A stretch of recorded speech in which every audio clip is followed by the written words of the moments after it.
Sampai kapan? Mereka yang datang di tempat taklim, mereka yang datang di tempat kajian, dan mereka yang hadir di masjid. Lalu kita terus membicarakan pertikaian dan permusuhan di antara umat Nabi. Siapa yang menyapa umatnya Nabi yang terlibat masalah? Kalau setiap orang yang datang ke tempat kajian selalu mendahulukan pertikaian dan permusuhan di antara sesama umatnya Nabi Muhammad. Inilah yang menjadikan kita terus meminta kepada Allah, terus memohon kepada Allah supaya hati kita mudah untuk mencintai, supaya kita memiliki sikap sebagaimana jarum yang merekatkan, bukan gunting yang merenggangkan, supaya kita sebagaimana air yang mengademkan, bukan api yang sifatnya membakar dan menghanguskan di antara satu dengan yang lainnya. Perbedaan itu pasti kita temukan antara kita dan istri kita saja yang telah melewati ratusan purnama. Ternyata kita pun masih memiliki banyak perbedaan. Bertahannya kita bersama keluarga bukan karena kita cocok bersamanya 100%, tapi kita bisa bertahan hingga ratusan purnama itu disebabkan karena kita memaklumi setiap perbedaan yang kita jumpai dengan pasangan hidup kita. Ada yang suka AC-nya 17, ada yang suka AC-nya 24, ada yang suka lampunya terang, tapi banyak perempuan yang suka lampunya remang-remang ketika tidur. Kalau kita selalu mempertahankan perbedaan, yang terjadi adalah keributan, pertikaian, konflik yang pastinya menguras energi kita di dalam hidup bersama dengan pasangan kita. Itu pula yang menjadikan kita paham, kalaulah kita dan pasangan hidup kita bisa bertahan bukan karena kita sama 100%, tapi karena kita mengelola setiap perbedaan dengan cara memandang kesabaran ketika bersamanya. Maka itu pula yang menjadikan kita mengerti sesungguhnya kita menjadi umatnya Nabi yang paling berat itu mengelola kesabaran ketika terkadang orang yang kita bersamanya tidak 100% pilihannya sama dengan pilihan kita. Semoga Allah memberikan kepada kita hati yang penuh dengan persaudaraan, hati yang penuh dengan rasa cinta, tidak menikmati pertikaian, tidak menikmati permusuhan. Kita sudahi segala pertikaian itu dimulai dari kita, supaya percikan apinya tidak terus membesar kemana-mana. Kalau ada yang mengajak kita untuk bertikai dan bermusuhan, sudah. Kita ini sama-sama umatnya Nabi Muhammad Sallallahu Alaihi Wasallam. Jangan lagi ada kata Wahabi, jangan lagi ada kata Ahlul Bid'ah. Saya kadang-kadang bingung. Ada yang menyebut saya Wahabi, ada yang menyebut saya Ahlul Bid'ah. Makanya saya minta ketegasan. Saya ini Wahabi atau Ahlul Bid'ah? Tapi ternyata nggak jelas sampai sekarang. Alhamdulillah, tentunya kita senantiasa menata kesyukuran kita kepada Allah dalam setiap perjalanan kehidupan kita. Kita bersyukur bukan karena apa yang kita inginkan terpenuhi, tapi kita bersyukur karena sesungguhnya syukur itu memberikan kelegaan di dalam kehidupan kita, dan kesyukuran itu menghindarkan kita dari frustasi dan depresi. Hari ini banyak orang sehat fisiknya, tetapi berantakan jiwanya. Hari ini banyak orang yang sehat jasadnya, tetapi berantakan psikisnya, sehingga akhirnya banyak orang terkena penyakit mental. Apa yang menyebabkan orang begitu mudah depresi, begitu mudah frustasi, sampai Nabi mengabarkan tidak terjadi hari kiamat, sampai orang ketika melewati kuburan, orang itu berandai-andai supaya dia mati dan supaya dia menempati tempat sahabatnya yang sudah meninggal dunia. Kata Nabi, la taqumus sa'ah hatta yamurru rajul qabra akhihi fayaqulu laitani makanahu. Nabi mengatakan tidak akan terjadi hari kiamat sampai beratnya setiap masalah yang didapati manusia pada saat itu. Sampai setiap orang ketika melewati kuburan dan dia melihat gundukan tanah yang sudah meninggal dunia, orang itu berkata, cobalah saya mati dan menempati tempat yang dihuni temanku yang sudah mati. Kenapa banyak orang itu mudah frustasi dan mudah depresi pada akhir zaman? Setidaknya ada 3. Karena ego yang begitu tinggi, karena ambisi yang tidak ada habisnya, dan yang ketiga karena panjang angan-angan tanpa berusaha mengendalikan angan-angan itu di dalam kehidupan. Kalau kita egonya sudah tinggi, pasti mudah kita depresi. Kalau kita sudah ambisi pada kehidupan kita, pasti tidak akan mengenal kata henti dan kata finish pada setiap ambisi kita. Dan kalau kita sudah panjang angan-angan itu tidak ada yang menyadarkan kecuali tanah yang menyumpal mulutnya. Dan itulah yang menjadikan kita khawatir Kita ini khawatir kalau kita mudah depresi dan frustasi pada akhir zaman. Apa perkara yang bisa mengobati semua ego kita, ambisi kita, dan bisa mengobati panjang angan-angan pada kehidupan kita? Bersyukur. Bersyukur itu memotong kompas angan-angan kita supaya tidak menjadi liar. Bersyukur itu menjadikan kita tidak terlalu berambisi. Kita tetap berikhtiar, kita tetap berusaha, tetapi syukur kita menikmati apa yang sudah Allah berikan kepada kita, sembari menata apa yang harus kita lakukan tanpa kita berambisi. Dan kalau kita bersyukur, menghilangkan ego, karena syukur itu menjadikan seseorang begitu sensitif terhadap pemberian Allah di dalam hidupnya. Inilah yang menjadikan kita faham, tidak ada orang yang terkadang begitu mudah depresi kecuali ketika mereka kehilangan arti bersyukur. Kalau sudah kehilangan bersyukur, kita akan menghitung, dan hitungan kita tidak pernah merasa cukup. Kalau kita sudah kehilangan syukur, kita akan membandingkan. Dan kalau kita sudah membandingkan, maka kita tidak akan pernah mengenal kata terima kasih ketika sudah membandingkan. Dan ujungnya, kita akan mencela kehidupan yang kita jalani, lalu kita berandai-andai pada satu kehidupan ideal yang mungkin tidak akan pernah kita peroleh di dunia, dan menjadikan kita semakin jauh dari Allah. Syukur itu lelah, tapi tidak bersyukur itu lebih lelah bagi seorang manusia. Maka sesungguhnya bersyukurlah terhadap apa yang Allah sudah berikan pada kehidupan kita. Mungkin banyak permintaan kita yang belum kita peroleh, iya. Mungkin banyak di antara keinginan kita yang belum kita dapatkan, betul. Tetapi walaupun ada banyak permintaan yang belum kita dapatkan, banyak sekali harapan yang belum terwujud pada kehidupan kita, kita harus ingat, nikmat yang Allah berikan kepada kita pastinya jauh lebih banyak dari apa yang belum kita peroleh. Semoga kita menjadi hamba yang bersyukur setiap waktu, dan kita menjadi hambanya yang merasakan arti ketenangan dalam hidup, karena tenang, lapang, dan berkah itu tidak akan pernah kita peroleh sampai kita menjadi manusia yang bersyukur kepada Allah. Makanya kalau kita mendidik anak kita, jangan hanya didik anak kita supaya mendapatkan nilai yang bagus. Jangan hanya didik anak kita hanya supaya mereka bisa sekolah yang tinggi semata. Tapi kalau kita mendidik anak kita, basicnya cuma 3, kata Imam Ibnu Qayyim. Pastikan kamu menanamkan sabar, pastikan kamu menggoreskan kanvas kesyukuran, dan pastikan engkau lapangkan hatinya di dalam keridhaan. Kalau itu 3 perkara yang sudah kita cipin, kita tanamkan pada kanvas jiwa anak kita, apapun ilmu yang mereka peroleh, mau itu arsitektur, mau itu bisnis, mau itu kedokteran, semua itu akan berubah menjadi anugerah ketika dikelola sama hati seorang anak yang telah memiliki kesabaran, kesyukuran, dan keridhaan. Semoga Allah memberikan kepada kita, anak-anak kita yang bersyukur, dan kita pun menjadi orang yang bersyukur kepadanya di dalam setiap urusan kehidupan kita. Amin insyaallah. Dan Bapak yang semoga Allah rahmati, salah satu tugas terberat kita ketika kita memiliki keluarga pada kehidupan hari ini, ketika kita sadar kita hidup pada zaman fitnah, salah satu hal terberat dalam kehidupan kita itu bukan ketika kita mencukupi finansial kebutuhan keluarga kita. Memang betul, kebutuhan finansial yang halal itu merupakan salah satu kewajiban yang dibebankan pundaknya kepada kita selaku orang tua. Tapi kita juga harus paham bahwasanya termasuk salah satu hal yang paling berat yang kita jumpai pada kehidupan kita, ketika kita memiliki keluarga, Allah berikan kepada kita keturunan, putra-putri yang kita minta kepada Allah. Hal terberat pada kehidupan ketika kita memiliki keluarga pada akhir zaman itu adalah satu di antara banyak yang lainnya. Apa itu? Menjaga kesucian keluarga kita sampai keluarga kita berjumpa dengan Allah, dan sampai anak-anak kita berjumpa dengan pasangannya.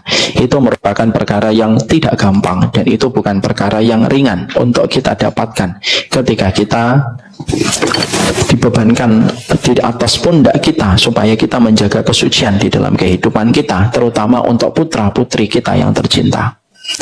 Musibah itu bukan ketika anak kita tidak sekolah.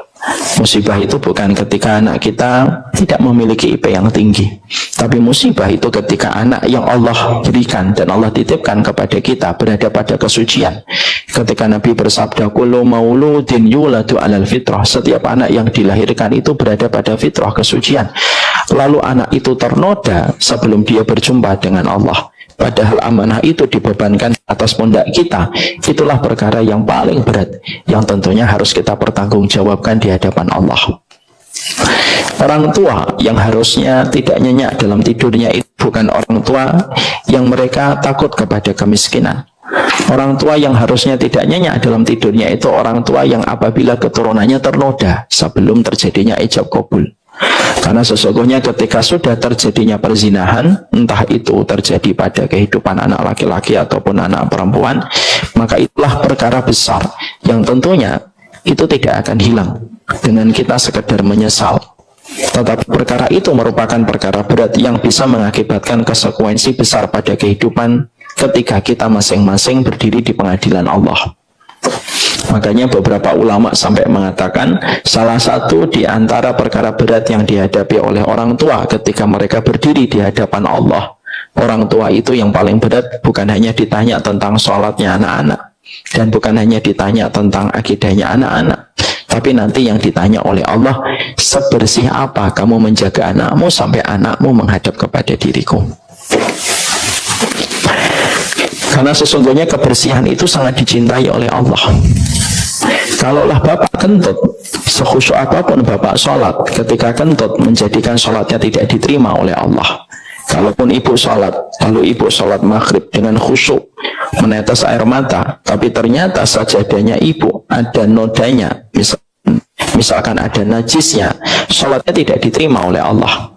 Kalaulah najis saja ataupun ketika kita kentut bisa menghalangi antara kita dengan Allah, apalagi perbuatan yang menyebabkan satu perbuatan mungkar yang bernama perbuatan zina. Karena zina mungkin tidak disebut dengan najis sebagaimana najisnya kotoran, tapi sesungguhnya perzinahan itu perkara berat yang sangat menodai kehormatan seorang muslim di hadapan Allah, dan itu perkara yang berat. Maka inilah yang menjadikan kita mengerti tidak ada perkara yang selalu kita harus pikirkan dan selalu kita pikirkan dan selalu kita meminta kepada Allah supaya kita, pasangan kita dan anak-anak kita kepada Allah itu yang kita minta bukan hanya mereka menjadi orang yang bertakwa semata, tapi kita juga minta betul kepada Allah dan secara serius kita mengatakan kepada Allah ketika kita berdoa, semoga Allah jaga kehormatan suami kita dan istri kita, dan semoga Allah itu jaga kehormatan anak-anak kita supaya tidak terjerumus kepada perzinahan. Makanya doanya Nabi Muhammad dalam satu hadis riwayat Muslim, dan saya sudah pernah menyampaikan doa ini. Ada satu doa yang harusnya setiap orang tua tidak boleh skip. Ada satu doa yang harusnya orang tua itu tidak boleh terlewatkan, mendoakan ini kepada putra-putri terkasihnya. Sebagaimana Nabi pernah mendoakan putranya, sebagaimana Nabi pernah mendoakan seorang sahabat yang masih muda yang pernah melakukan zina, lalu Nabi mendoakan dengan doa ini, dan doa ini efektif menjadikan pemuda itu betul-betul akhirnya berhenti dari perzinahan. Apa doanya Nabi kepada pemuda yang pernah melakukan zina? Lalu Nabi berharap semoga doa ini bisa menghentikan laju zinanya di masa depan. Maka Nabi itu mengusap dada dari pemuda tersebut. Lalu beliau ketika mengusap dadanya, lalu Nabi mengucapkan 3 permintaan. Apa 3 permintaan yang diucapkan Nabi kepada Allah untuk pemuda tersebut? Allahumma ikfir dambahu wa tahhir qalbahu wa hassin farjahu. Maka Nabi itu mengucapkan untayan doa, dan harusnya doa yang tidak boleh lepas dari aku, bapak dan ibu, anak-anak kita. Nabi itu sembari mengusap dada anak putra-putrinya, maka Nabi berdoa, ya Allah ampuni dosanya, karena pemuda ini dulunya hobinya berzina. Karena zina itu kalau tidak sampai diampuni oleh Allah, akibatnya bisa panjang, konsekuensinya bisa jauh. Anaknya nanti dizinai orang, berbagai macam kesusahan dan kesulitan akan didapatkan.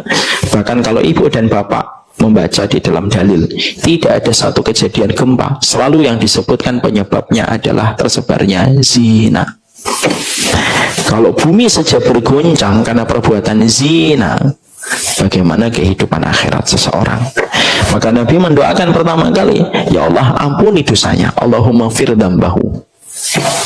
Selesai? Enggak. Yang kedua, wa tahhir qalbahu, sucikan hatinya supaya hatinya tidak dikuasai oleh hawa nafsu. Karena kalau orang itu sudah dikuasai hawa nafsu, matanya rusak, sahabatnya pun rusak. Dan selalu dimulai dari mata, Bu, kalau hatinya sudah rusak. Makanya maaf, efek dari porno itu lebih parah daripada efek yang ditimbulkan dari narkoba, kata Ibu Eli Risman. Kalau orang terkena narkoba, dampak kerusakannya tidak sebagaimana dampak kerusakan yang ditimbulkan dari pornografi. Makanya kalau seorang anak sudah melihat tayangan-tayangan yang tidak boleh dilihat, maka yang rusak itu di sini. Ini otak fungsinya untuk membedakan manusia dengan binatang. Sehingga dampaknya impulsif. Dia tidak bisa menahan kalau ini sudah rusak. Makanya Nabi tepat ketika beliau mengatakan kepada pemuda itu, wa tahhir qalbahu, bersihkan hatinya. Karena hati yang memberikan kendali dan memberikan instruksi kepada mata, ini dilihat atau ini tidak dilihat. Makanya hati-hati terhadap pandangan mata. Makanya kenapa mata itu selalu disebut ketika Allah menyebutkan tentang perzinahan? Karena zina itu selalu dimulai dari kata, karena zina itu selalu dimulai dari sebuah komponen bernama mata. Makanya ada sebuah tulisan kan, berapa banyak mata yang memandang wajah setenang rembulan tapi menimbulkan dampak begitu besar dalam kehidupan, itu mata. Maka Nabi mendoakan wa tahhir qalbahu, yaitu sucikan hatinya. Lalu Nabi menyebutkan yang ketiga, wa hassin farjahu, yaitu jagalah kemaluannya. Itu yang ketiga. Dan tidaklah Nabi sampai mengucapkan doa ini kepada seorang pemuda supaya ini menjadi proteksi terbaik, bahwasanya orang yang kita cintai tidak ada proteksi yang paling kita inginkan supaya mereka terjaga dari perzinahan. Dan itu tugas terbesar dan terberat dalam kehidupan manusia. Makanya kalau seseorang sudah berzina lalu dia tidak menyadari zinanya, inilah dosa yang kiranya bisa membawa dampak sampai kepada keturunannya pun itu nanti bisa melakukan zina sebagaimana orang tuanya berzina. Dan ternyata saya bisa memahami apa yang dikatakan oleh Imam Syafi'i ketika Imam Syafi'i mengatakan az-zina dainun wa qada'uhu fi ahlihi, zina itu utang dan cara membayar hutang itu nanti di antara keluarganya ada yang dizinai ataupun ada yang berzina. Saya bisa memahami itu ketika saya pernah baca penelitian. Ternyata orang tua itu membawa gen, Bu, ketika dia punya anak. Kalau dia pernah melakukan zina atau melakukan apapun lah, kebiasaan makannya, kebiasaan overthinkingnya, itu membentuk jejak DNA dan itu nanti diwariskan kepada anak kalau dia punya anak. Makanya kenapa orang tua yang diabetes itu biasanya mendekatkan keturunannya dengan diabetes, karena orang tuanya meninggalkan jejak glukosa pada DNA itu, sehingga nanti ketika anaknya lahir, anaknya pun ujiannya itu pada sesuatu yang manis ataupun tidak, sehingga anaknya berpotensi mendapatkan penyakit diabetes. Kalaulah gula itu meninggalkan jejak DNA kepada anak sebelum dilahirkan, kemaksiatan pun sebenarnya meninggalkan jejak-jejak itu. Meninggalkan jejak-jejak itu. Makanya akhirnya kita bisa memahami kenapa ada anak kalau dia membentak orang tuanya, bisa jadi nanti anak itu membentak dia sebagaimana dulunya dia membentak orang tuanya. Karena ketika dia membentak orang tuanya itu meninggalkan jejak DNA dan itu nanti diwariskan kepada anaknya. Nah, itulah yang menjadikan kita akhirnya memahami zina itu sampai berakibat panjang pada garis keturunan kita, sehingga akhirnya sudah melakukan perzinahan maka itu merupakan musibah besar pada kehidupan manusia. Oleh karenanya mari kita bahas apa itu sekitar 7 atau 8 poin penting yang menyebabkan orang itu melakukan perzinahan dalam tingkat anak-anak muda hari ini ataupun dalam tingkat mereka yang sudah menikah tetapi melakukan perzinahan. Maka para ulama lalu menyampaikan yang pertama, mudahnya terjadi perzinahan itu, yang pertama disebabkan karena seorang laki-laki sudah meremehkan urusan sholat. Tidaklah seorang laki-laki ketika sudah meremehkan urusan sholatnya, kecuali Allah akan menjadikan hawa nafsu itu memperbudak dirinya. Makanya kalau kita punya anak laki-laki, ketika dia pada umur 12 tahun, sudah mendekati tingkat baliknya, kok dia masih sulit dan berantakan sekali sholatnya, hati-hati terhadap urusan dia dan syahwatnya. Kenapa? Kalau anak sudah tidak terlibat langsung dengan tanggung jawab melaksanakan sholat, maka Allah menyampaikan kepada kita di dalam surat Maryam 59, فَخَلَفَ مِنْ بَعْدِهِمْ خَلْفٌ أَضَاعُوا الصَّلَاةَ وَاتَّبَعُوا الشَّهَوَاتِ. Dibuka surat Maryam ayat 59, surat ke-19. Antum baca akhi. Siapa namanya? Yang dekat Mas Ari. Antum? Ya. Bismillahirrahmanirrahim. Kemudian datanglah setelah mereka pengganti. Sebentar, pelan-pelan. Kemudian datanglah setelah mereka orang tua. Setelah mereka ini datangnya setelah orang tua. Setelah datangnya orang tua itu siapa? Bacakan. Pengganti yang mengabaikan. Pengganti itu anak-anak. Fa khalafa min ba'dihim khalfun. Khalfun itu pengganti dari kalangan anak-anak. Lalu Allah menyampaikan kalau sifatnya anak-anak itu aba'us sholata, lanjutkan.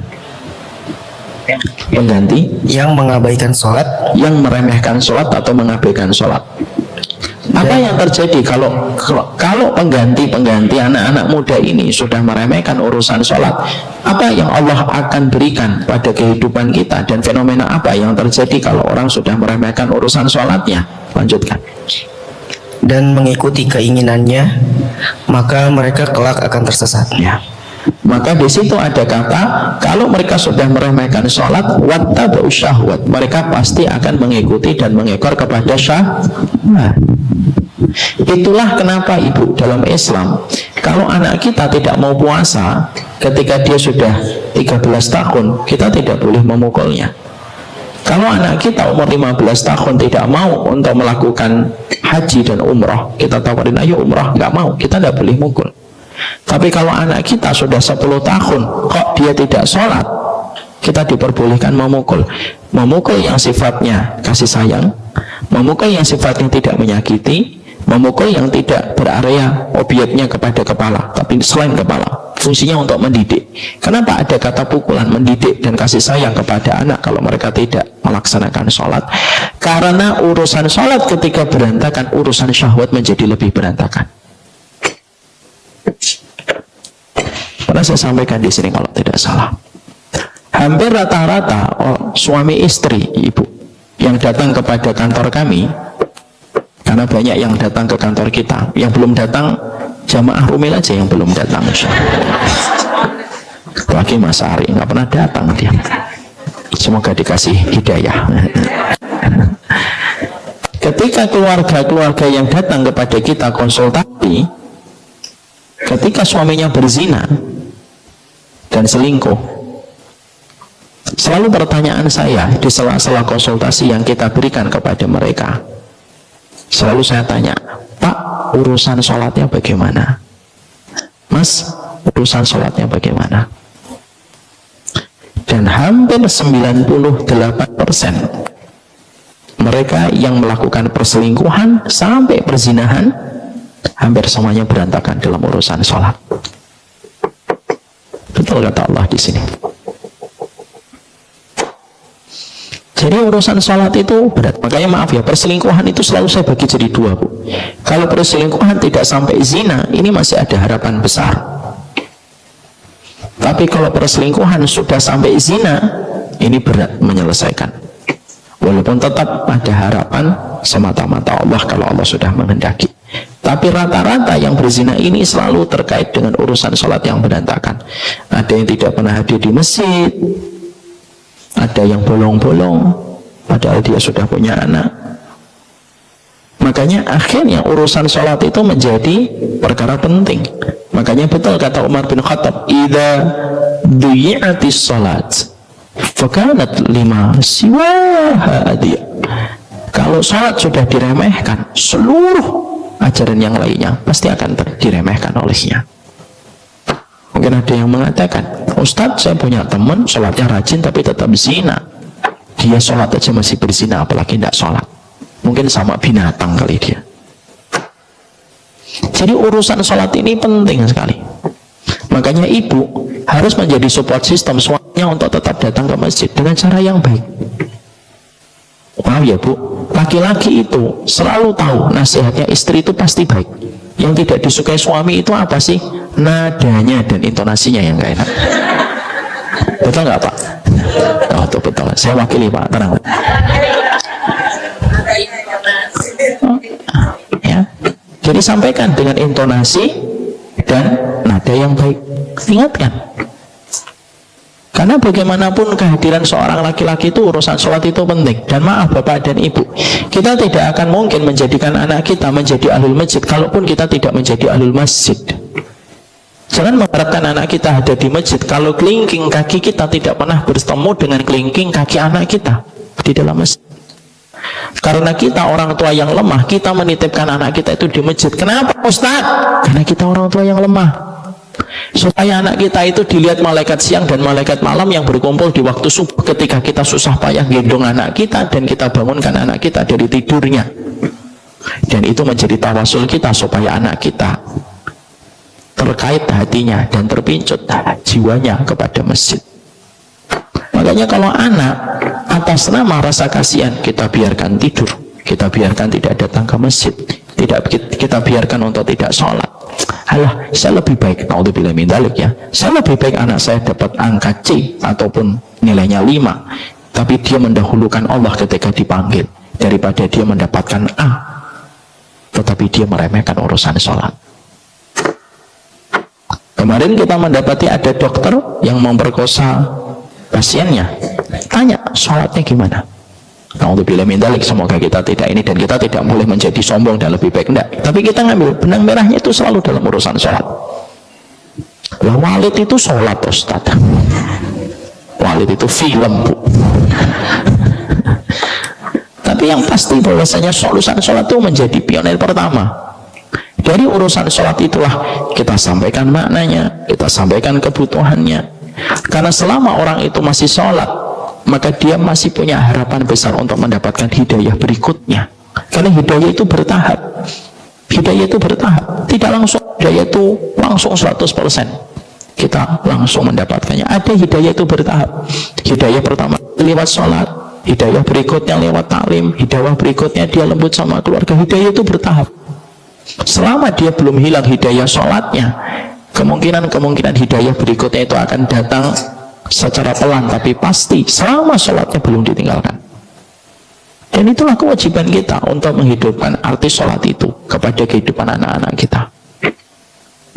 Maka urusan sholat itu pertama dan penting. Baru setelah itu urusan-urusan yang berkaitan tentang apa yang kita harus sampaikan kepada kanvas jiwa anak kita. Sholatnya harus terjaga dulu. Gendong ibu.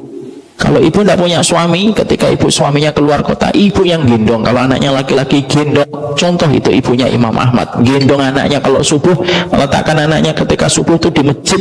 Ikhtiar seorang ibu yang tidak punya suami, tapi ketika dia mendapati anaknya didatangkan ke masjid, itulah yang menjadikan Imam Ahmad itu menjadi ulama besar, walaupun dia tidak punya seorang bapak.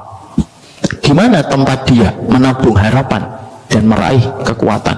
Di masjid. Baca kisahnya ibunya Imam Ahmad. Setiap sebelum subuh anaknya dimandikan, diwuduin, dipropong itu sama ibunya, diletakkan di masjid setiap subuh.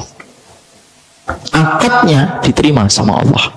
Dipilih Imam Ahmad bin Hanbal, ulama Ahlussunnah wal Jamaah, hafal 1 juta hadis, paling sabar ketika mendapatkan fitnah ujian tentang Quran. Itu karena ketulusan dan ketegaran seorang ibu yang membawa anaknya tetap melaksanakan sholat. Dari semenjak belia, gemilangnya Imam Ahmad itu dimulai dari usia belia.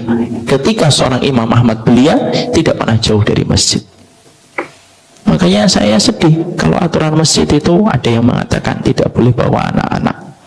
Saya agak sedih.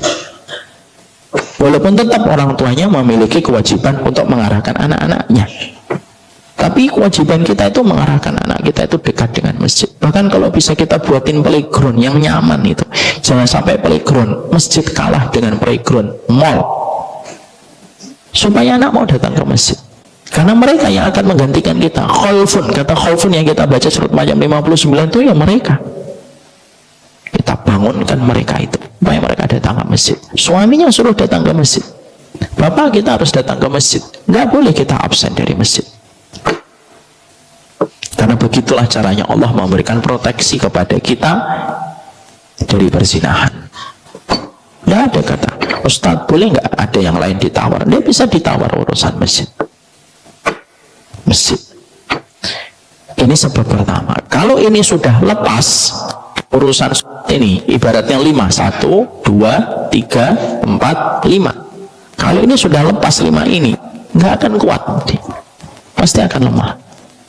Sehingga kalau sudah lepas 5-5-nya, maka sesungguhnya sudah tidak ada apapun yang bisa diharapkan.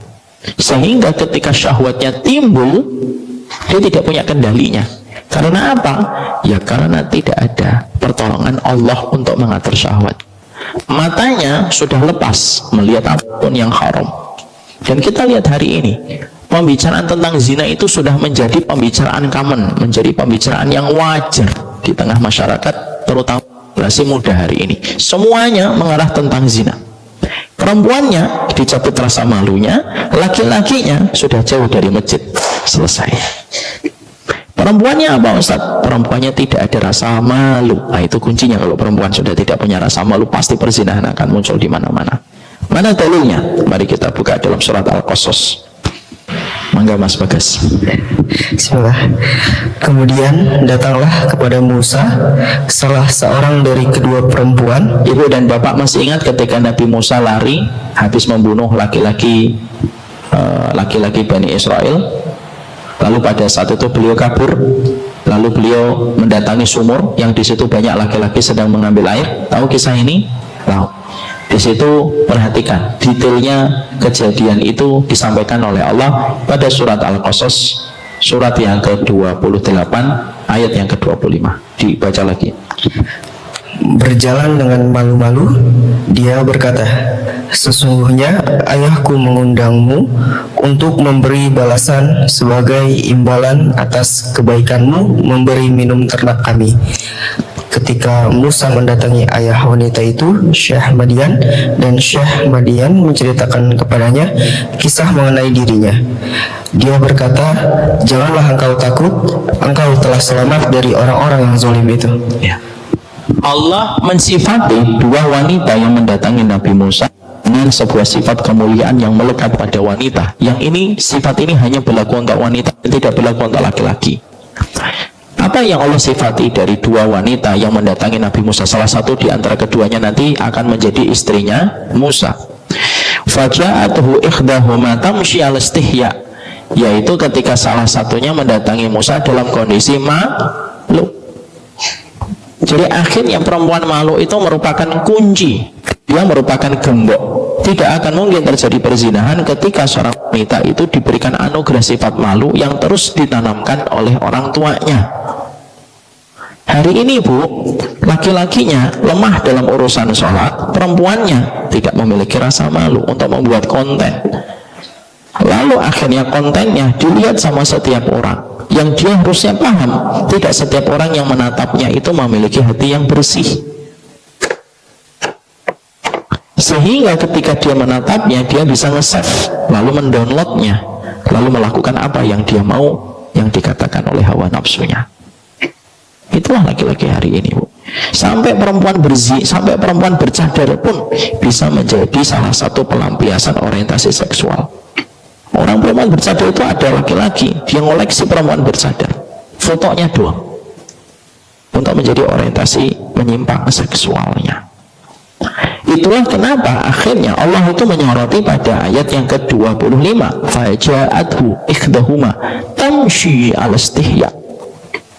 Allah itu mensifati, Allah itu senang kalau seorang wanita itu malu. Ketika seorang wanita itu memiliki rasa malu, inilah yang akhirnya menjadikan wanita berkata tidak kepada setiap ajakan dan setiap godaan. Karena sifat malu itu harganya mahal. Dia merupakan proteksi maksimal dari seorang wanita. Kalau wanita sudah mengatakan tidak, laki-laki mau apa? Dia bisa melakukan apapun. Dia bisa mengerjakan apapun pula. Kalaupun memaksa, itu jatuhnya pemerkosaan dan tentunya beda hukumnya. Tetap pemegang kuncinya itu ada pada wanitanya. Makanya akhirnya sebab pertama terjadinya perzinahan itu kata para ulama itu apa? Satu, nomor satunya apa? Laki-lakinya tidak disiplin dalam urusan sholat, ataupun dia sholat tetapi hanya sekedar fisiknya untuk melepaskan kewajiban. Yang perempuan hilang rasa malunya. Maka kalau anak kita sudah tidak punya rasa malu, Bu, itu ada dua. Satu, karena pendidikan orang tua yang salah. Dua, karena bi'ah. Bi'ah itu lingkungan yang rusak. Karena setiap perempuan itu diciptakan malu. Itulah kenapa, Bu, di dalam surga itu tidak diceritakan bidadara, tetapi ada bidadari. Kenapa di surga itu ada bidadari? Karena memang laki-laki itu bahwasanya, siapa itu pesan Shopee itu?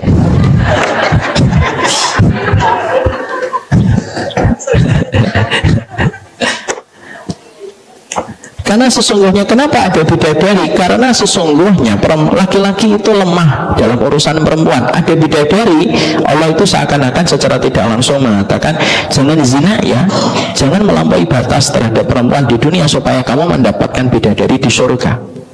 Kenapa diceritakan bidadari itu detail? Karena laki-laki itu tidak punya sifat malu, Bu. Nanti bidadarinya bermata bening,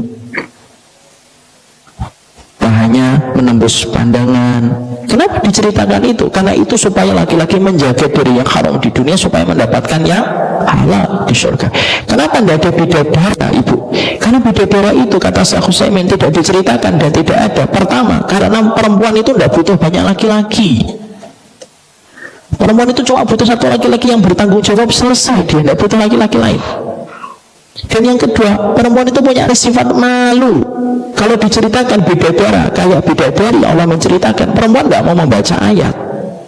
Bidadara, dadanya bidang, apa sih malunya?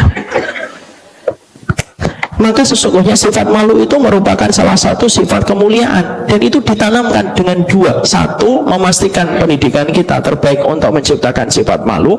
Yang kedua, lingkungan. Seketat apapun ibu menggenggam putri ibu, tapi kalau ibu longgar di lingkungannya, lepas dia. Makanya kita memastikan lingkungan, kita memastikan pendidikan kita untuk memastikan dia malu. Pastikan dia malu. Dan kalau dia sudah memiliki sifat malu, tidak usah dirubah sifat malu itu. Kalau dia perempuan, saya kadang-kadang kalau makan di restoran sama full tim 8 anak, tua, gampat, manam, jupan gitu. Kadang-kadang saya masih lupa pas makan, saya perintahkan anak perempuan saya, ngomong itu sama waitressnya, nak, minta gelas ataupun sendok gitu. Anak perempuan saya kadang bilang malu gitu. Saya baru sadar, iya, yang saya perintah perempuan.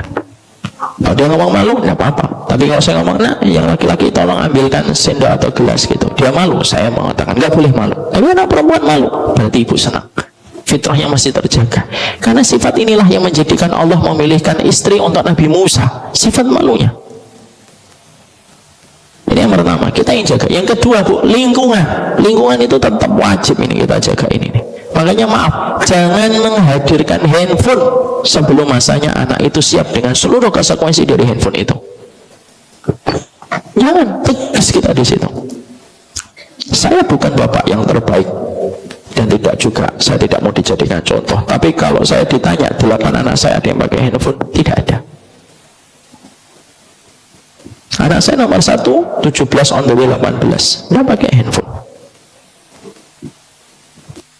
2 16 tahun, anak yang ketiga 14 tahun. Terus saya sebutin sampai bawah, panjang capek itu. Anak saya nih pakai handphone, Bu. Ada anak saya nomor 2 pernah nanya, gak berani nanya ke saya, nanya ke ibunya, kapan saya punya handphone dan kapan punya sosmed. Ibunya ngomong, tanya sama Abi. Tanya sama saya. Ketika tanya sama saya jawab lewat WhatsApp. Abang nanti punya handphone nanti kalau kamu sudah bisa sholat subuh, berdiri sendiri, bangun sendiri. Dan kapan kamu punya sosmed? Kalau kamu sudah bisa bangun untuk sholat tahajud sendiri dan konsisten 40 hari, baru kamu nanti punya sosmed. Selama itu belum ada, tidak akan ada handphone bagimu. Dan anak saya sekarang belum ada yang punya handphone. Berarti apa? Belum bisa bangun sendiri. Belum bisa berdiri sendiri, kecuali harus dibangunkan kamarnya, dihidupin kamarnya. Kita yang terkadang rusak itu bukan anak kita yang rusak, kita yang tidak mau sabar mendengarkan rengekan. Apa yang terjadi? Anak ketika melihat handphone, dia scrolling kemana-mana, orang tuanya menjaga, matanya terbuka, terkoneksi dengan seluruh dunia dalam waktu sekejap hanya dengan memutar jempolnya.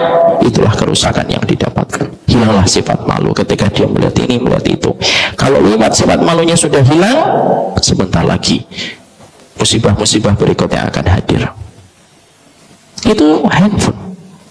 Ini ada sebuah kisah nyata Bapak dan Ibu. Kita mengambil hikmah dan pelajaran, karena musibah bagi satu keluarga itu pelajaran bagi keluarga yang lain.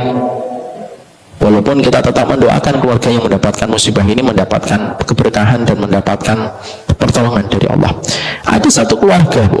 Keluarga ini baik, solih, sering ngaji orang tuanya. Ibunya sudah pakai hijab syar'i, bapaknya sudah sering ngaji. Punya anak perempuan umur 7 tahun menuju 8 tahun. Seusia pada saat itu seusia anak saya nomor 4. Harus saya pastikan benar.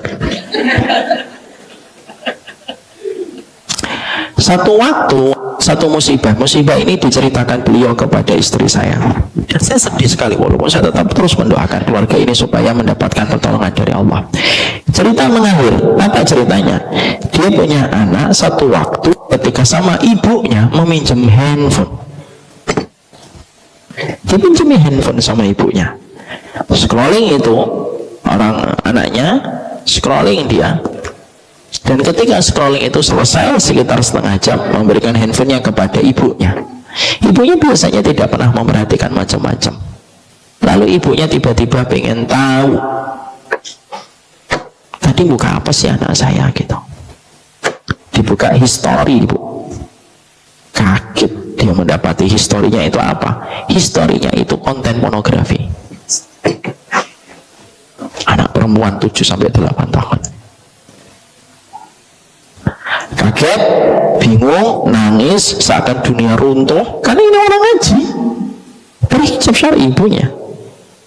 Seakan dunia runtuh, tapi tetap harus waras. Dalam kondisi macam itu kita tetap harus waras. Ditanya itu anaknya, kamu menonton dari mana kayak gini nak? Anaknya saya nggak ngaku. Lama-lama akhirnya anaknya mau ngaku ketika dialognya persuasif. Anaknya ngaku. Anaknya mengatakan iya, dari tetangga sebelah. Jadi mereka punya tetangga dan anaknya itu sering main ke tetangga. Gitu. Dan selama ini beliau tidak menaruh prasangka apapun kepada tetangganya karena sesama umur sekitar 7-8 tahun, perempuan juga. Langsung ditanya, loh ini yang ngasih contoh ini siapa? Saya sering lihat sama teman itu. Loh kok teman kamu tahu caranya membuka akses pornografi kayak gini tuh caranya gimana? Dia punya kakak, kakaknya kelas 3 SMP, kakaknya yang ngajarkan caranya kepada adiknya perempuan. Jadi hari ini tuh zina rata, pesantren, non pesantren, walid nggak walid.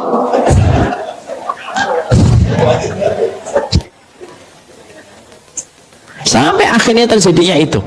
Dan ibu tahu akibatnya? Ini belum selesai. Akibatnya yang paling dahsyat. Apa akibatnya? Anak itu harus dibawa psikolog. Dan apa kata psikolog? Memori anak kalau sudah melihat pornografi tidak bisa hilang. Jadi tidak bisa hilang. Tidak bisa hilang. Bagaimana caranya? Yang harus dilakukan, kalau ilustrasinya itu laci ada 10 laci, maka memori tentang pornografi ditaruh yang paling bawah. Terus diatur laci-laci yang berikutnya itu laci-laci kesibukan dia supaya menggeser laci yang paling atas dari memori pornografi ini. Tapi laci ini nggak bisa di-delete. Nggak bisa di-delete, kata psikolognya. Sehingga akhirnya mereka berusaha mencarikan kegiatan. Lalu setelah beberapa bulan merasa kondisinya sudah membaik, satu waktu mereka pergi menitipkan anak mereka sama neneknya. Ketika sama neneknya, pinjam kembali handphone, terulang lagi kembali ngeliat.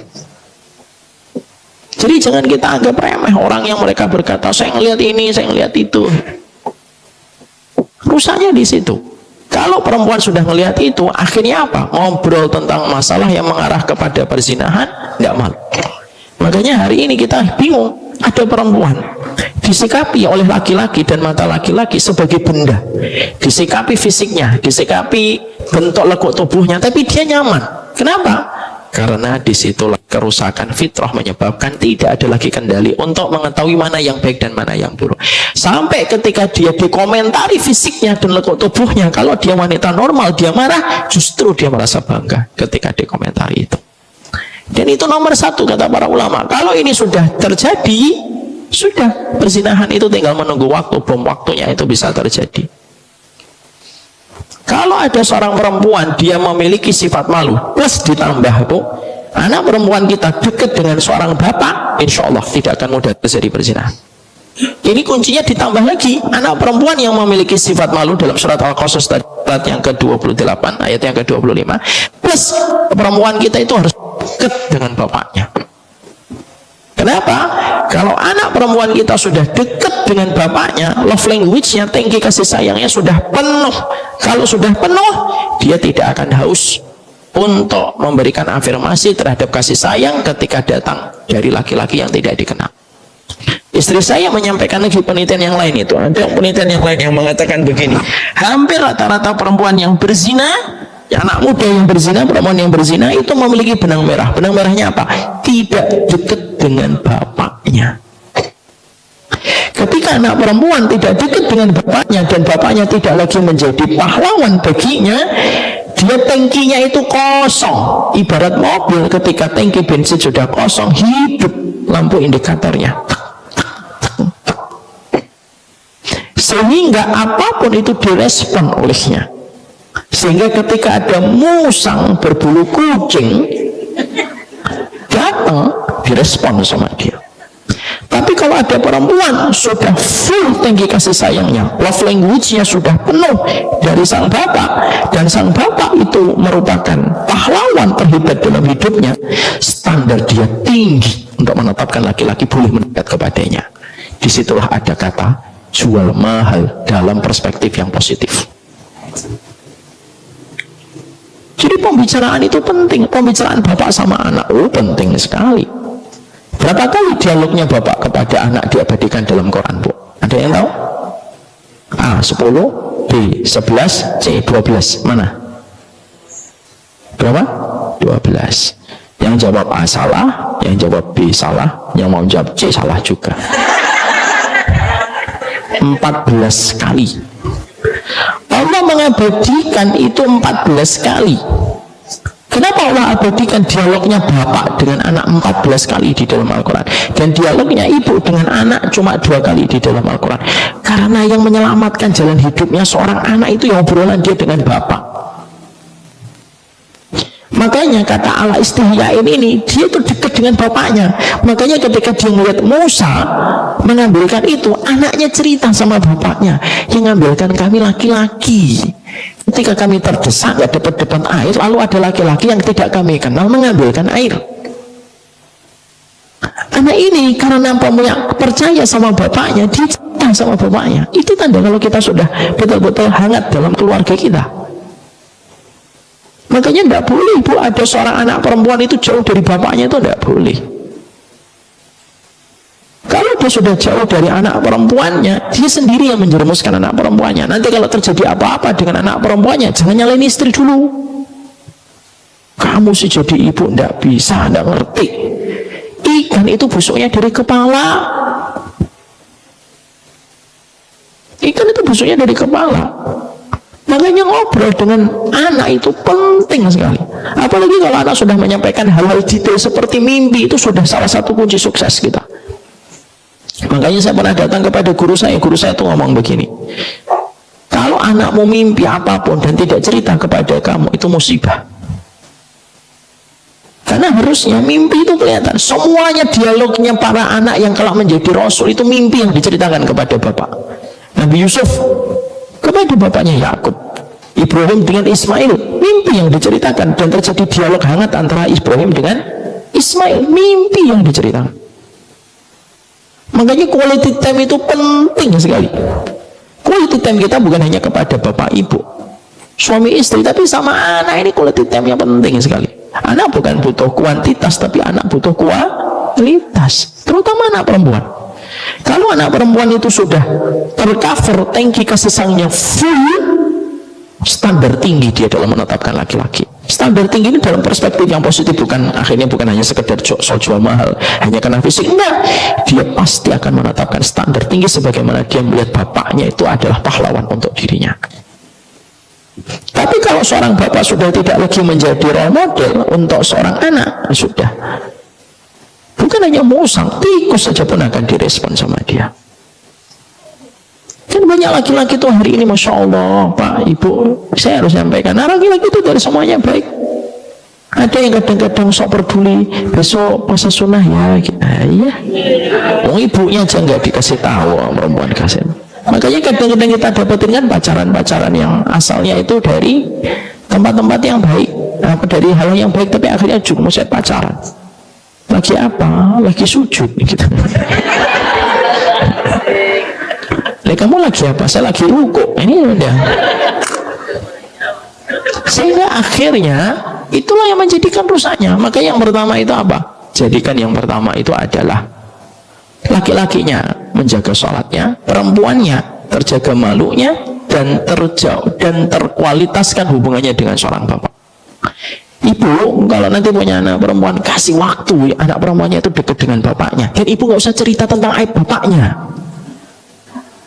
Benar. Dan bapak juga tidak perlu menceritakan aib istri kita kepada anak kita, nggak perlu, Bu. Salah satu bentuk keluarga mendapatkan rahmat itu apa? Segedar apapun kita memiliki aib pada keluarga, pada pasangan kita, kita tidak perlu menceritakan aib itu kepada anak kita, supaya anak kita itu tidak kehabisan alasan untuk mencintai bapak dan ibunya. Kecuali dalam persoalan-persoalan yang sudah tingkatnya berat, melampaui batasan, hukuman Allah sudah terlalu jauh, itu harus diceritakan supaya anak itu harus mengambil sikap. Tapi kalau masalah kekurangan itu nggak usah diceritain semuanya. Makanya kalau ada anak cerita, Masya Allah ya ma, papa itu luar biasa. Ah, kamu tuh nggak tahu papamu, sini mama ceritain. Gimana sih? Jangan ceritalah kekurangan papamu itu. Ketika nanti seorang istri memberikan tempat kepada seorang anak, supaya anak itu mengenal bapaknya dengan baik, maka dia akan cerita semuanya kepada bapaknya. Makanya yang kita lihat, dua perempuan yang bertemu dengan Nabi Musa, dia cerita ke ibunya atau bapaknya? Bapaknya. Makanya bapaknya manggil Nabi Musa. Lalu Nabi Musa disuruh untuk menggembala kambing 8 tahun dan akhirnya dinikahkan kepada salah satu putrinya. Karena itulah yang berperan dominan di situ. Kalau anak sudah cerita dia senang sama seseorang laki-laki, itu jangan langsung dihakimi, dengerin dulu. Itu bentuk kita nanti merawat kasih sayang supaya dia punya trust, supaya cerita. Tapi disitulah kita paham terjadinya perzinahan itu sholat yang terabaikan, malu yang tercampakkan. Paham? Nomor satu, paham insyaallah. Yang kedua, jangan sampai keluarga kita berkategori dayus. Berkategori dayus itu apa? Berkategori hilangnya kita atau membiarkan kita untuk terjadinya kemaksiatan di dalam rumah kita. Alladzi yukilul khabas fi ahlihi. Dayus itu adalah seorang laki-laki yang membiarkan kemaksiatan terjadi dalam keluarganya. Artinya kita harus punya ketegasan. Kalau anak kita Pak perempuan tiba-tiba diajak sama laki-laki, ya mengatakan nggak boleh. Jangan malah dibiarkan. Mau diajak pergi Pak, siapa? Si Nanda atau si Fatimah. Pulang jam berapa? Jam 10. Ya udah hati-hati ya jam 10. Seakan-akan sebelum jam 10 setan nganggur. Kalaulah kita Pak, saya ada orang laki-laki datang minjem handphone saya, padahal di sini ada e-banking saya, di sini ada akun-akun penting saya, ada artikel penting saya, nomor telepon semuanya di sini. Mungkin nggak seorang Umar minta itu meminjamkan handphone?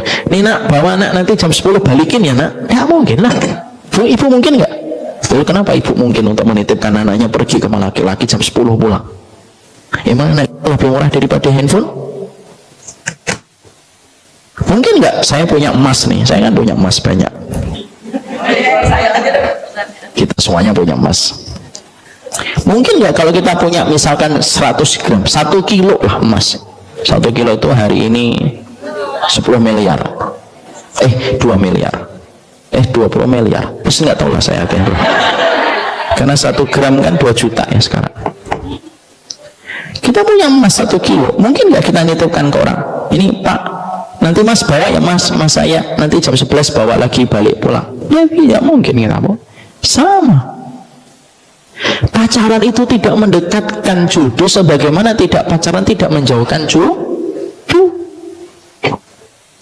Ya anak kita kalau ada yang suka, tolong duduk ngobrol.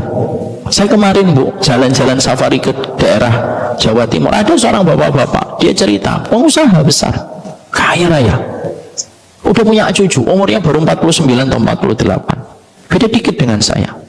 Tapi dia punya cucu, saya tanya gimana? Antum punya cucu? Iya, anak saya ketika 17 tahun pengen nikah, langsung ketemu orang yang suka sama dia, dan anak saya suka, nikah anaknya. Itulah caranya kita di dalam menjadikan anak kita itu terjaga kesucian. Kalau memang belum siap, ya sudah, siapkan perantinya, berikan kepadanya kegiatan-kegiatan yang bermanfaat. Hari ini Bu, yang mengerikan itu bukan pernikahan, pacaran. Ada yang dibungkus, dikoper, ada yang dibunuh, ada yang dibuang di sumur, ada yang dibuang di tengah jalan tol. Apa yang lebih mengerikan itu yang viral itu, ada laki-laki dan perempuan satu kantor masuk ke sebuah hotel lalu melakukan zina. Keterangan dari sang laki-lakinya setelah tertangkap polisi, setelah melakukan hubungan badan, dibunuh, ditaruh dalam koper. Apa yang lebih mengerikan itu? Kok malah yang justru disalahkan malah nikah? Marriage is scary, nikah itu menakutkan. Loh, yang menakutkan itu pacaran. Makanya yang kedua harus memiliki ketegasan. Kita harus tegas. Kalau kamu suka, datang ngomong baik-baik. Kalau memang kamu enggak ini, ya sudah, nanti aja, enggak usah kamu ini kan. Makanya ada seorang bapak-bapak di Bekasi cerita sama saya tuh diprotes sama anak saya, Ustadz. Kenapa? Kata anak saya, Abi ini kayak singa. Makanya nggak ada laki-laki yang deket sama saya, walaupun akhirnya perempuannya sudah nikah. Pada saat itu saya ngomong, loh, saya malah kagum sama bapak. Saya bilang begitu sama beliau, saya tuh kagum sama bapak. Loh, kenapa Ustadz kagum sama saya? Justru laki-laki itu harus jadi macan, istri kita jadi kucing, Pak. Kalau dua-duanya kucing, meong-meong, diambil Pak anak kita, Pak. Dan alhamdulillah beliau anak-anaknya hafizah. Dan anaknya sekarang sudah menikah. Kenapa kita harus ragu dengan ketentuan takdir bahwasanya yang menjadi jodoh anak kita itu bukan pacaran? Yang menjadi jodoh anak kita itu laki-laki yang telah dituliskan namanya 50.000 tahun sebelum Allah menciptakan langit dan bumi. Yang menjadi jodoh istri anak kita itu perempuan yang telah digoreskan namanya 50.000 tahun sebelum Allah menciptakan langit dan bumi. Lalu kita ragu itu, lalu kita menempuh dengan cara yang haram gitu, lalu membiarkan anak kita dijamah, lalu anak kita diperlakukan semau-maunya, lalu setelah itu ditinggal atas nama tidak ada lagi rasa cinta. Emang itu cinta? Syahwat, bukan cinta. Makanya yang kedua harus tegas. Contoh yang pengen saya sampaikan ini sebenarnya itu memberikan kekuatan ke saya. Kalau handphone kamu saja mau nitip sama orang yang kamu nggak kenal 5 jam, di sini ada segala macam hal yang penting dalam handphone kamu. Masuk kita nitipin anak. Nah, terus gimana nanti anak kita? Itulah terjadinya dayus itu. Dan terjadinya dayus, sebagian ada ulama yang mengatakan, kalau ada laki-laki dan perempuan berzina, kok orang tuanya masih hidup, itu beda dengan laki-laki dan perempuan yang berzina ketika orang tuanya nggak ada. Kenapa? Karena sebagian ulama saking detailnya mereka mengatakan, kalau ada anak laki-laki dan perempuan berzina, kok orang tuanya masih hidup, orang tuanya dulu ini yang akan ditanya oleh Allah. Kenapa? Karena dalam sistem kemiliteran, kalau ada kekalahan, tidak mungkin prajuritnya yang ditanya, komandannya ditanya. Strategimu itu gimana kok sampai kita kalah perang di wilayah itu? Yang ditanya apakah seluruh prajuritnya? Enggak, yang ditanya itu komandannya dipanggil dulu. oleh panglimanya. Ini kamu strateginya gimana ini? Kok sampai kamu kalah? Babak belur kamu itu ketika memasuki wilayah itu yang sudah kita jadikan target. Yang ditanya pasti komandannya. Tidak mungkin panglima nanya satu persatu, tidak mungkin. Sama. Kalau ada laki anak perempuan dan laki-laki kok berzina masih punya orang tua, yang ditarik dulu oleh Allah itu adalah orang tuanya dulu ditanya oleh Allah. Kenapa dia berzina? Karena anak itu akan berkata, oh saya diajak orang tua saya memperbolehkan kok. Makanya yang parah itu kalau sudah di luar, cara mengantisipasi dari zina justru memberikan alat kontrasepsi untuk sang anak. Itu pikiran paling cepat yang ada pada kehidupan manusia ketika sudah tidak lagi punya harapan tentang bagaimana menjaga kesucian, hingga dipaksa untuk dikerdilkan hatinya supaya dia harus memaklumi kejadian itu. Tidak bisa kan orang. Nanti yang kedua, deus. Makanya harus tegas, harus ada yang jadi kucing, harus ada yang jadi macan. Kenapa kamu anuin si Rini anak saya? Iya Pak, saya pengen ngajak. Suka, sudah. Gimana kita bicarakan baik-baik? Duduk di sini, ayo ngobrol. Itu yang caranya itu jelas. Kita memiliki budaya. Itulah budayanya kita seorang muslim. Yang ketiga, para ulama lalu mengatakan kepada kita, kenapa banyaknya masalah berzina itu? Al-maghalatu fi zawad. Biaya nikah yang terlalu mahal itu biasanya juga menyebabkan terjadinya perzinahan. Orang kalau menikah walimahnya harus 100 juta, harus 500 juta. Bagi yang mampu, nggak apa-apa. Tapi bagi yang tidak mampu dipaksakan itu jangan. Makanya sekarang ketika ada tren anak-anak Gen Z menikah di KUA, itu saya senang. Kenapa? Ada yang cocok nikahnya cuma di KUA, ada yang memang cocoknya karena keluarganya mungkin koleganya banyak, mungkin di gedungnya tidak apa-apa, tapi jangan dipaksakan untuk sama. Ukuran kita dalam pernikahan untuk anak-anak kita itu tidak sama ukurannya. Makanya jangan menetapkan standar terlalu tinggi di dalam pernikahan. Biayanya terlalu mahal sampai akhirnya daripada nikah itu susah, ya sudah zina. Apa yang terjadi sama anak muda? Pikirannya anak muda itu apa hari ini? Kalau pengen makan sate, ngapain pelihara kambing? Paham artinya ini, Bu? Ini pikiran anak muda, Pak. Jadi anak muda itu sudah berpikir hari ini, dan banyak sekali celoteh-celoteh yang ada di sosial media. Kalau hanya pengen makan sate, ngapain melihara kambing? Artinya apa? Kalau hanya pengen untuk seneng-seneng, ya nggak usah nikah. Jadi dia memandang bahwasanya pernikahan itu kayak melihara kambing. Ya, kalau cuma pengen makan sate, nggak usah pelihara kambing, beli aja kambing. Satenya di mana? Saking begitu rendahnya arti menikah dalam kehidupan anak kalau sudah rusak fitrahnya. Coba, ada video yang membuat saya terhenyak.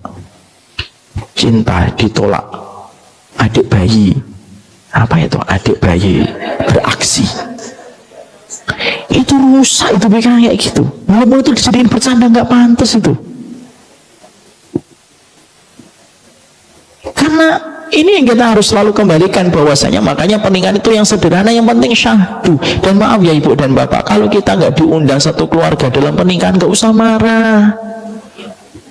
Saya nggak suka sama Pak RW. Kenapa?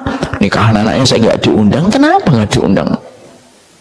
Karena bisa jadi ada beberapa orang ketika mereka menikahkan putra putrinya itu mereka ingin lebih syahdu dan tidak ingin terlalu banyak. Yang penting iklam, yang penting memberitahukan dan menginformasikan bahwasanya anaknya menikah, selesai. Kalau ibu-ibu pengen yang lebih besar lagi tapi tidak sama sekali menetapkan standar itu karena memang punya kelapangan yang lebih besar, monggo. Tapi kalau ada yang sederhana itu juga lebih baik. Saya pernah cerita nggak teman saya yang pernah saya sampaikan ya? Ada saya punya teman nikah itu umur 19 tahun. Sederhana, bapaknya itu nanya sama beliau, nak kamu sudah ba'ah? Tahu ba'ah ya bu? Kemampuan seksual itu namanya ba'ah. Kamu sudah ba'ah belum? Sudah. Dia puasa. Sudah bi, tapi ba'ahnya masih kuat. Ya sudah kalau gitu nikah. Dia anaknya itu berkata, gimana saya mau nikah belum dapat pekerjaan? Nggak apa-apa, nanti Abi yang membiayai kamu. Hartanya Abi itu fungsinya menjaga keluarga kita dari api neraka. Masya Allah, itu kata-kata bagus banget itu. Hartanya Abi itu menjaga keluarga kita dari api neraka. Nikah. Didatangkan dia tuh 4 biodata akhwat, Bu. Suruh milih mana yang kamu suka. Pilih salah satunya. ditembung, ditanya akhwatnya itu, mau nggak diproses sama putranya? Mau bu, nikah. Ketika nikah, anak itu udah ngomong, bi kalau saya nikah nanti dapat uangnya nafkah untuk membiayai istri saya dari mana? Nggak apa-apa, abi yang biayai. Nggak apa-apa, abi yang biayai. Abi itu nyari harta supaya kalian tuh terjaga dari api neraka. Abi lebih malu kalau kamu sampai bermaksiat gara-gara kamu menahan proses kamu ketika kamu sudah siap untuk menikah. Nikah bu. Ketika nikah disuplai sama orang tuanya, bapaknya tidak malu. Dan ketika anaknya pertama kali kan malu, abi disumbang terus sama lu. Lebih malu lagi kalau kita bermaksiat, lebih malu lagi kalau kamu gandeng perempuan kemana-mana tanpa tujuan. Itu kamu lebih malu. Biasakan malu sama Allah sebelum kamu malu sama manusia. Ini hartanya Abi, kecuali Abi ngemis-ngemis kamu malu. Abi nggak ngemis-ngemis, ini hartanya Abi. Dipakai bu. Akhirnya dibiayai terus itu anaknya sampai anaknya masuk di fakultas syariah. Kami di fakultas syariah dulu dapat beasiswa full 100%. Plus mendapatkan tunjangan tiap bulannya itu sekitar 200 rial. Hampir 1 jutaan. Ketika dia sudah masuk fakultas syariah, sudah mulai bisnis kecil-kecil, sudah mulai ngajar-ngajar dikit gitu, dia ngomong sama bapaknya, bi, alhamdulillah rezeki saya sekarang sudah mulai ada. Iya, terus gimana nak? Tidak usah dikasih lagi tunjangan. Dan akhirnya baru di stop. Dan akhirnya sampai sekarang dia berdiri di atas 2 kakinya sendiri untuk membiayai keluarganya. Tapi yang mulia itu apa? Di masa mudanya terjaga dari penyimpangan syahwat, terjaga dari onani, terjaga dari zina, dan akhirnya dinikahkan oleh orang tuanya. Maka sesungguhnya di situ kita mendapati bahwasanya itulah konsep. Makanya selalu kembalinya kepada suami, mengarahkan, mengendalikan kepada satu titik yang pasti, yaitu satu, keselamatan kita dan kesucian keluarga kita itu penting. Ketika hari ini orang memandang bahwasanya kesucian itu tidak penting, lu kesucian itu penting. Wong kita sholat di masjid ada najis yang nggak diterima sama Allah, kalau kamu anggap bahwasanya kesucian manusia ketika terjadi di zina kok nggak penting. Kalau kita diperintahkan untuk memaklumi pelaku zina, kita disuruh maklumin pelaku zina. Kalau yang kamu juga belum tentu lebih baik daripada dia. Memang betul kita nggak tentu lebih baik, tapi perbuatan zina itu nggak bisa untuk menjadikan kita tuh memaklumi zina. Bukan berarti ketika kita membenci zina itu kita langsung merasa bahwasanya kita lebih baik daripada pelaku zina. Nggak boleh. Tapi zinanya itu tetap tidak boleh kita biarkan. Nggak ada laki-laki manapun, sejahat apapun, sebejat apapun, ketika dia punya putri di sini sama orang, itu fitrah kebaikan. Semua agama, tidak ada agama yang memperbolehkan zina. Mau kamu sebut Kristen kah, mau sebut Buddha kah, mau sebut Hindu kah, semuanya tidak boleh mengajarkan zina. Tidak ada yang mengajarkan zina. Kenapa? Itu fitrah kehidupan. Basicnya itu di situ. Karena kesucian itu mahal harganya. Kesucian inilah yang akan membawa kita pulang kepada Allah. Itulah kenapa mayat itu ketika meninggal dunia disucikan, dimandikan supaya membawa kesucian. Maka itu yang ketiga. Yang menjadikan akhirnya terjadinya berzina itu apa? Mahalnya pernikahan. Makanya jangan dibiasakan mahalnya pernikahan, kecuali bagi yang betul-betul mampu, silahkan. Tapi bagi kita tidak usah memaksakan. Ya, kalau anak kita ngomong mau nikah, mah, ya nikah, gak usah diomongin. Mau nikah, kerja masih UMR. Emang kamu kasih makan batu? Itu omongan dari saya kecil sampai sekarang nggak berubah-ubah. Nggak mungkin juga kita makan batu. Nah, nanti jadi perut kita. Kemudian yang keempat, hilangnya amar ma'ruf dalam satu keluarga, dalam satu masyarakat. Kalau sudah hilang amar ma'ruf keluar dalam satu masyarakat, ya zina di mana-mana lah. Adanya tempat, hotel, orang itu akhirnya, coba kalau amar ma'ruf nahi mungkar, orang kan bingung mau zina di mana coba. Mau ke hotel, maaf, surat nikahnya ada? Nggak ada. Mau ke sana kemari nggak bisa. Kalau ada amar ma'ruf nahi mungkar, mau di mana kalau amar ma'ruf mungkar itu ditegakkan? Nggak ada orang bisa berzina, bu. Mau di atas pohon, nggak bisa. Tapi karena sekarang amar ma'ruf nahi mungkar itu hilang, akhirnya orang itu bisa milih tempat mana saja untuk berzina. Mau yang premium atau mau yang ekonomi atau mau yang reguler, bisa milih dia. Asal punya uang. Makanya amar ma'ruf nahi munkar itu termasuk salah satu perkara yang menyebabkan hari ini orang itu berzina gampang. Kita masih ingat kak, ibu saya dulu cerita gini, kamu tahu nggak nak, dulu tahun 70-an ada perempuan dibonceng laki-laki yang bukan suaminya dan belum menikah, itu dibicarakan satu kampung itu. Betul bu? Tuh, yang lahir tahun 70-an memberikan kesalahan. Sekarang mah enggak.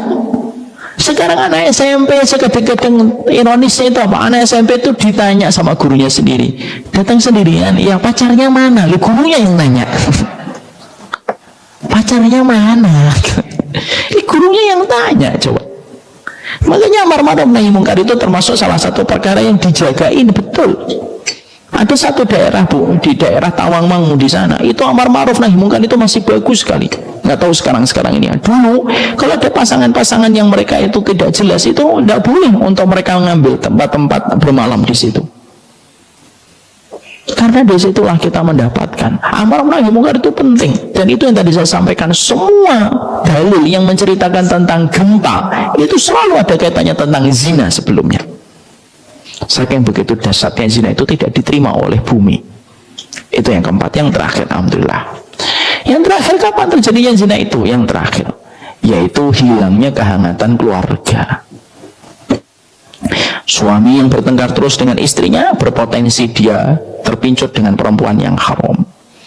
Istri yang terus bertengkar sama suaminya kemungkinan untuk terpesona dengan laki-laki lainnya menjadi sangat besar. Anak yang terlalu sering mendengar kata-kata pertengkaran dari orang tuanya sangat berpotensi dia tidak nyaman di rumah dan dia menjadikan zina itu pelarian dari setiap masalah yang dia jumpai. Makanya Allah lalu mengingatkan kepada kita di dalam surat Al-Furqan 74 kan, apa kata-kata dari Allah? Rabbana hablana min azwajina wa dzurriyyatina qurrata a'yun waj'alna lil muttaqina imama. Disebutkan dulu orang tua yang qurrata a'yun sebelum anak itu qurrata a'yun. Kenapa? Karena anak kita tidak akan mungkin qurrata a'yun, anak kita tidak akan mungkin terjaga dari berbagai macam penyimpangan, perzinahan dan lain sebagainya kalau orang tuanya tidak qurrata a'yun. Anak broken home dalam beberapa penelitian lebih berpotensi melakukan penyimpangan dibandingkan anak yang tidak broken home. Pertengkaran terus menerus suami istri membuat frustasi seorang anak dan akhirnya tidak sedikit pelariannya kepada perzinahan. Nah, itulah yang menjadikan kita akhirnya menyelesaikan bab zina ini setelah 5 kali pertemuan selesai, sehingga akhirnya kita memahami ada 5 sebab. Laki-lakinya tidak tertib dalam urusan sholat, perempuannya tidak memiliki rasa malu dan tidak dekat dengan bapaknya. Yang kedua yaitu ketika keluarga dipimpin sama laki-laki yang dayus yang membiarkan kemaksiatan terjadi pada keluarganya. Yang ketiga, mahalnya dalam pernikahan. Yang keempat, hilangnya amar ma'ruf nahi munkar. Dan yang kelima, yaitu adalah hilangnya kehangatan dalam keluarga. Mari kita jaga putra-putri kita tercinta. Semoga kita nanti menghadap kepada Allah dalam kondisi anak-anak kita terjaga kesuciannya. Ini yang menjadi cita-cita kita dan semoga Allah kabulkan hajat kita dalam kebaikan.